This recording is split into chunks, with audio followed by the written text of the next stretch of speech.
അപ്പോൾ ഒരു മൂന്നാർ യാത്ര കണ്ടാലോ. അങ്ങനെ രാവിലെ തന്നെ ഫ്രഷായി നമ്മൾ ബ്രേക്ക്ഫാസ്റ്റ് ഒക്കെ കഴിച്ചിട്ട് ഫോട്ടോ പോയിന്റിലേക്കാണ് പോയിട്ടുണ്ടായിരുന്നത്. അപ്പോൾ അവിടെ നിന്ന് കുറച്ച് ഫോട്ടോസൊക്കെ എടുത്തു. പക്ഷേ അവർ നമ്മൾ നന്നായിട്ട് പറ്റിച്ചിട്ടുണ്ടായിരുന്നു. ഓരോ ഫോട്ടോയ്ക്ക് 40 രൂപ എന്ന് പറഞ്ഞിട്ട് ഞങ്ങൾ 700 രൂപ കൊടുത്തെങ്കിലും ആകെ ഒരു 7-8 ഫോട്ടോ മാത്രമേ അയച്ചിട്ടുണ്ടായിരുന്നുള്ളൂ. അപ്പോൾ അതൊക്കെ കഴിഞ്ഞിട്ട് ഞങ്ങളിത് ബോട്ട് യാത്രയ്ക്ക് പോയി. ഇത് പാട്ടുപ്പെട്ടി ഡാമായിരുന്നേ. അപ്പോൾ അവിടുത്തെ തണുപ്പൊക്കെ ആസ്വദിച്ചു. എന്ത് തണുപ്പാ! ഇവനെ കണ്ടില്ലേ, കൊടും ഭീകരനാണ് ഇവൻ, കൊടും ഭീകരൻ. അങ്ങനെ അവരിന് ഫുഡൊക്കെ കൊടുത്തു. നമ്മളിവിടെ നിന്ന് ചായയും മാഗിയൊക്കെ വാങ്ങി കഴിച്ചിട്ടുണ്ടായിരുന്നു. പിന്നെ പോയത് കുണ്ടള ഡാമിലാക്കിയാണ്.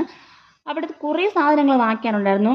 അപ്പോൾ പിന്നെ നമ്മൾ ഈ ടൂർ പോകുന്ന സമയത്ത് നമ്മൾ ഡയറ്റിനെ കുറിച്ച് ചിന്തിക്കുന്നത് മോശമല്ലേ, അത് ഞങ്ങൾ മറന്നിരിക്കുക. അപ്പോൾ അവിടെ നിന്ന് കുറേ സാധനങ്ങളൊക്കെ വാങ്ങിച്ച് കഴിച്ചു. ഇപ്പം ആ വാങ്ങിയായിരുന്നു കേട്ടോ. പാഷൻ ഫ്രൂട്ടൊക്കെ ഫ്രീ ആയിട്ട് തന്നിട്ടുണ്ടായിരുന്നു ടേസ്റ്റ് നോക്കാൻ. ഇവിടെ ഒരാളെ കണ്ടോ, എൻ്റെ ഭർത്താവ്. എൻ്റെ മുടിയും ഈ കാണുന്ന കുതിരയുടെ മുടിയും ഒരുപോലെ ഇരിക്കണമെന്ന് പറഞ്ഞ് കളിയാക്കുന്ന രംഗങ്ങളാണിത്. ഇതാണ് കേട്ടോ കുണ്ടള ഡാമിൻ്റെ വ്യൂ. അപ്പോൾ അതൊക്കെ കണ്ട് നമ്മൾ തിരിച്ച് റൂമിലേക്ക് വന്ന് ഫ്രഷായി. ഒരു ഈവനിങ് ഒക്കെ ആയിട്ടുണ്ട്. വൈകുന്നേരം ആയപ്പോഴാണ് നമുക്ക് ഫുഡ് കഴിക്കാൻ തന്നെ പറ്റിയിട്ടുണ്ടായിരുന്നത്. അങ്ങനെ ഞാൻ ബിരിയാണിയും ചേട്ടൻ ചിക്കൻ നൂഡിൽസൊക്കെ കഴിച്ചു. എന്നിട്ട് ഇതൊക്കെ ഒന്ന് ബാലൻസ് ആക്കണ്ടേ, അങ്ങനെ ഞങ്ങൾ പുറത്തേക്ക് ഒന്നിറങ്ങി. ഒരു രാത്രി ആയപ്പോഴാണ് ഞങ്ങൾ തിരിച്ചു ചെന്നത്.